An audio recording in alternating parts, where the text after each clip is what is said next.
Hello साथियों, कैसे हैं आप लोग। आजकल मैं देख पा रहा हूँ इनकम टैक्स के नोटिस की बाढ़ सी आ गई है मार्केट में। इसके पीछे सीधा सा रीज़न है कि टैक्स पेयर्स बढ़े हैं, तो टैक्स पेयर्स के साथ साथ इनकम टैक्स की स्क्रूटनियाँ भी बढ़ी हैं। आजकल एआई बेस्ड प्रोसेसिंग होती है इनकम टैक्स डिपार्टमेंट की साइड से। अगर हम अपना आईटीआर फाइल कर देते हैं तो हम ये सोचते हैं कि आईटीआर प्रोसेस हो गया तो हमारे पास कोई भी नोटिस नहीं आ पाने का या हमारे पास कोई भी प्रॉब्लम आगे चल के नहीं होने का। लेकिन आप लोग ऐसा बिल्कुल मत सोचिए। प्रोसेस हो गया, रिफंड अगर आपका आ गया, फिर भी 144B, 142 सबसेक्शन 1, 143 कई सारे सेक्शंस के अंडर आपके पास नोटिस आ सकते हैं। कंप्लाइंस के अंदर नोटिस आ सकते हैं। ई कैंपेन पोर्टल होता है एक इनकम टैक्स डिपार्टमेंट का, जो आपके एआईएस को लगातार डिटेक्ट करता रहता है। अगर आपने एफ&ओ की ट्रांजैक्शन करी तो डिटेक्ट होती रहेंगी। अगर आपने बैंक में एफडी कराई, डिपॉजिट करा कैश का, तो डिटेक्ट होती रहेंगी। और उस केस में अगर आप आईटीआर फाइल नहीं करोगे, अपने फंड का सोर्स वगैरह नहीं बताओगे, तो आपको प्रॉब्लम आ सकती है। तो आज जो मैं डिस्कस करने वाला हूँ एक बहुत ही अलग केस है जिसमें इनकम टैक्स का नोटिस आया। हुआ क्या, उन्होंने एक बिल्डर से, हमारे ही क्लाइंट है, उन्होंने एक बिल्डर से मकान लिया था। तो बिल्डर से जब उन्होंने फ्लैट लिया था तो उसके एवज में उन्होंने पेमेंट कर दिया था लोन लेने के बाद। ठीक है, अब लोन लिया, प्रॉपर्टी ली, वो खुद भी सैलरीड एम्प्लॉय हैं, तो सारी चीज़ें क्लियर आउट है। लेकिन सडनली क्या हुआ, बिल्डर के यहाँ छापा पड़ा और बिल्डर के यहाँ एक कैश बुक मिली, जिस कैश बुक में कई सारे फ्लैट लेने वालों के नाम लिखे हुए थे और कैश रिसीविंग लिखी हुई थी। आई डोंट नो कि वो डायरी क्या थी, क्या कैश बुक थी, क्या थी।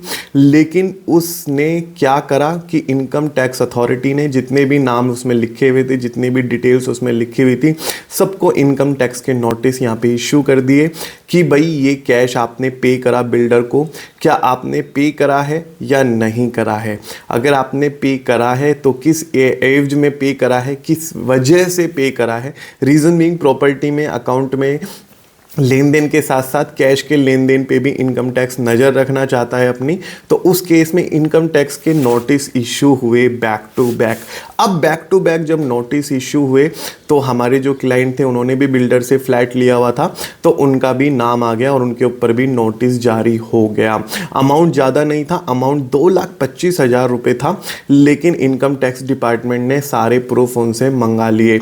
मैं एक बार नोटिस आपको स्क्रीन पे दिखा देता हूँ। एंड सबसे बड़ी बात guys, thank you so much, 11,000 subscriber हो चुके हैं। आप लोग इतना सपोर्ट कर रहे हो, हमें इतना सपोर्ट पाके बहुत खुशी होती है। ऐसे ही चैनल सब्सक्राइब करते रहिए। लेकिन मैंने पहले ही कहा था, जब तक 1,50,000 सब्सक्राइबर मेरे नहीं हो जाएंगे मैं सेलिब्रेशन नहीं करने वाला। जस्ट थैंक यू मैं बोलूँगा। आप लोग वीडियो देख रहे हो, कंटेंट वैल्यूएबल लगता है आपको, तो चैनल को सब्सक्राइब जरूर करके जाइएगा। अगर आप स्क्रीन पे मेरी देख पा रहे हो तो यहाँ पे 142 सबसेक्शन 1 के तहत नोटिस इश्यू हुआ है इनकम टैक्स डिपार्टमेंट की तरफ से, जिसमें कहा गया है कि निर्धारण वर्ष 2021 के संबंध में आपको निम्न ये सब कुछ प्रस्तुत करने की आवश्यकता है। अब क्या प्रस्तुत करने की आवश्यकता है, इन्होंने डेट दे रखी है 29 जनवरी 2025 10:43 को या उससे पहले आप ये सारे दस्तावेज प्रस्तुत करें। दस्तावेज प्रस्तुत करें तो क्या प्रस्तुत करें वो भी बता रहा हूँ अभी। अगर आप देख पा रहे हो उल्लंघन के अनुसार उसमें निर्दिष्ट बिंदुओं या मामलों पर मांगी गई जानकारी जो आयकर नियम 1962 के नियम 14 के तहत निर्धारित तरीके से सत्यापित हो, उससे पहले प्रस्तुत करें। अब वो इंफॉर्मेशन क्या है वो हमें एनेक्सर पे मिल जाएगी। अगर आप एनेक्सर देखोगे, यहाँ पे एनेक्सर में यहाँ पे इन्होंने निम्नलिखित दस्तावेज मांगे हैं। On the verification of submission made by it is seen that you have submitted only the following documents that are as below। ठीक है, bank statement of HDFC bank, employer certificate, form 16। you are requested to submit the following details as below। Please computation of the income for the assessment year 2021। Please submit the details of immovable property purchased during the financial year 1920। अब 1920 का ये notice है और यहाँ पे 24-25 financial year में ये आ चुका है आप लोगों के पास, राइट। तो आप खुद सोचो कि एट दैट टाइम अगर आपकी आईटीआर प्रोसेस हो गई तो क्या ये केस स्क्रूटनी में नहीं आया। अब देखो, further the information from DDIT investigation unit that A search seizure action was conducted on, ये बिल्डर का नाम हमारा हाइड हो जाएगा, जो भी है पर्सनल डिटेल सारी हाइड रहेगी, ठीक है। अब उस पार्टिकुलर एक्स के यहाँ सर्च एंड सीजर हुआ था, ठीक है। So basically search and seizure के केस में इन्होंने रेड कंडक्ट करी थी उस पार्टिकुलर बिल्डर के यहाँ पे, जहाँ पे वेरियस इंक्रिमिनेटिंग डॉक्यूमेंट्स मिले थे, including digital evidence were found reveal that builder have sold the residential commercial units across the various financial year, ठीक है। अब during the course of such proceeding at the residential premises of that builder, ठीक है, that was confronted with handwritten sheets found and seized from the premises, ये मैंने बताया ना, hand written sheets and seize from the premises, a sample screenshot of hand written sheet is reproduced here. मतलब इस तरीके की उन्होंने एक डायरी या हैंड रिटन शीट्स पकड़ी थी और उन्होंने आपको बाकायदा फोटो भी खींच के भेजी जिसमें आपका नाम आ रहा होगा। In response to the same that builder has deposed in his statement that these hand written sheets contain details related to cash receipts and cash expenses incurred by various partner of that builder group. The expenses incurred by partners are mentioned in bracket indicating the fund outflow of that builder where cash receipt are mentioned without any bracket. अब ये कह रहे हैं कि builder ने dispose किया है कि ये हमारी कैश रिसीविंग है और ये जो डायरी है यहाँ पे हम अपनी कैश रिसीविंग और एक्सपेंसेस लिखा करते हैं। That builder further clarified that the each partner has been assigned a specific task and project sites to be looked after on day to day basis during the course of such site inspection every partner incur some cash expenses and also receive cash. अब builder बोल रहा है कि हमारे day to day expenses होते हैं, हमारे अलग अलग व्यक्ति का अलग अलग यहाँ पे काम है। चलो ये तो बिल्डर का पार्ट हो गया। जिसे नोटिस मिला है, जो एसएससी है, जो टैक्स पेयर है, उसके ऊपर क्या बोला गया है, on through examination of all such hand written sheets it was notice that one of the sheet contains details of cash to the tune of 2,25,000, यानी 2,25,000 रुपए यहाँ पे हमारे पार्टिकुलर क्लाइंट से लिए गए इस डेट को अगेंस्ट दैट फ्लैट, जो उन्होंने फ्लैट खरीदा था, राइट। अब उन्होंने हैंड रिटन शीट्स में 2,25,000 रुपए की कैश रिसीविंग पकड़ ली, ठीक है।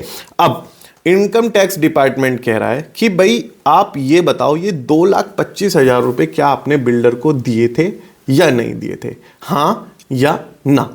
अगर आपने दिए थे तो आप अपने फंड का सोर्स बताओ 2,25,000 रुपए का, आपने क्यों दिए थे वो रीज़न बताओ।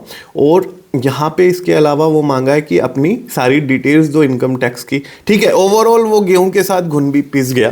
तो अभी बेसिकली यहाँ पे अब क्या हो सकता है, देखो, further it is imperative to the mention that here is the data in respect of that client on the basis of information apparent from the seized material. However you are requested to make further necessary inquiries in this regard and forward the fresh findings if any to the concern JAO as to initiate the reassessment proceeding in the hands of the right assessee.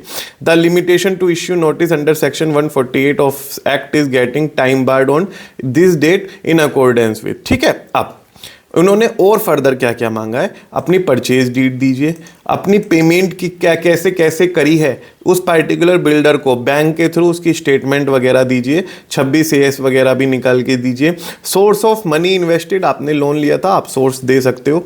और आप अपने 2,25,000 रुपये जो आपने पे किया that particular builder को, उसका आप वो बताइए सोर्स क्या है, ठीक है। और अगर आपने लोन लिया है, किस एजेंसी किस बैंक से लिया है, उसकी डिसबर्समेंट लेटर वगैरह सबमिट कीजिए।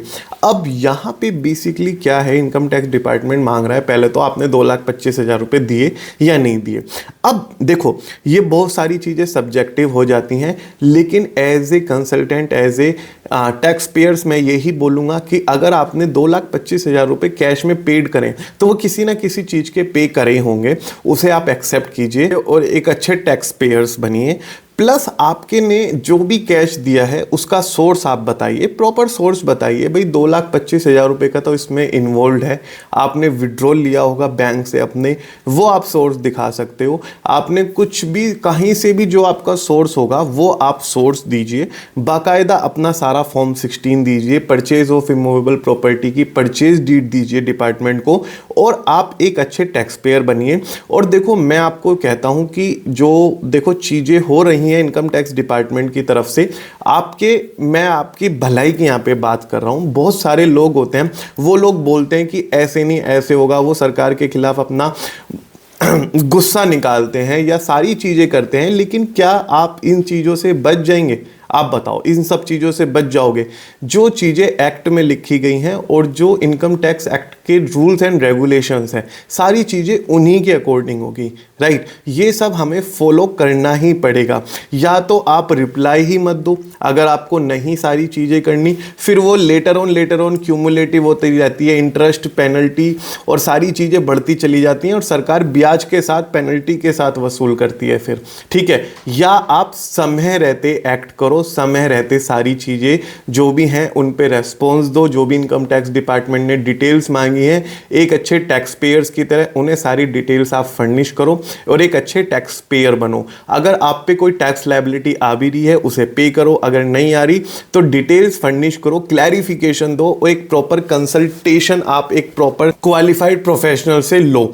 आपको हमसे कंसल्टेशन लेना है तो हमसे कनेक्ट करने के लिए भी लिंक डिस्क्रिप्शन बॉक्स में है, नंबर्स वगैरह भी गिवन है, आप हमसे कंसल्टेंसी कॉल बुक कर सकते हैं। लेकिन इन चीज़ों पे त्वरित कार्रवाई बहुत ज़्यादा जरूरी है, ये टाइम बाउंड नहीं हो सकती। फार्मर का केस आपने देखा, 2014 का केस था, ना ईमेल पे जवाब दिया, ना ऑफलाइन नोटिस का जवाब दिया, किसी चीज़ का जवाब नहीं दिया और 2025 में उनके पास रिजल्ट हुआ कि 68 करोड़ रुपीस का टैक्स नोटिस आ गया। उन्होंने टर्नओवर को ही रेवेन्यू मानते हुए एक्स पार्टी ऑर्डर इशू जारी कर दिया, जबकि एफ&ओ ट्रेडिंग करते हुए 26 लाख रुपए का उनको नेट लॉस था।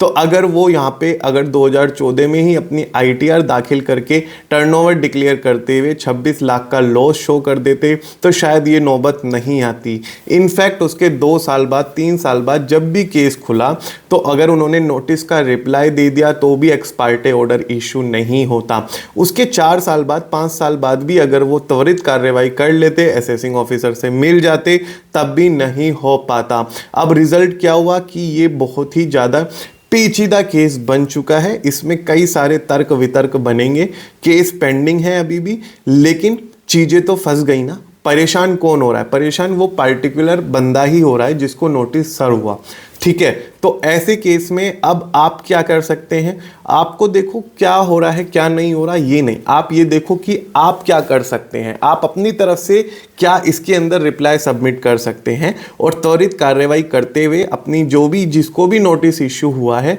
वो टाइमली रेस्पॉन्स करे। टैक्स की लायबिलिटी बनती है, टैक्स की लायबिलिटी पे करे, नहीं बनती क्लैरिफिकेशन दे। यही हमारी एडवाइस रहती है अपने सभी क्लाइंट को, अपने सभी सब्सक्राइबर्स को। आई होप आपको चीज़ें क्लियर हुई हो, और अगर क्लियर ना भी हुई हो, कोई क्वेरी रह गई, आप हमसे कनेक्ट कर सकते हैं, नंबर इस वीडियो के डिस्क्रिप्शन बॉक्स में मिल जाएगा। आई होप आपको काफ़ी इंफॉर्मेटिव लगी हो वीडियो। अगर इंफॉर्मेटिव लगी तो अपने दोस्तों के साथ शेयर करना बिल्कुल मत भूलिएगा।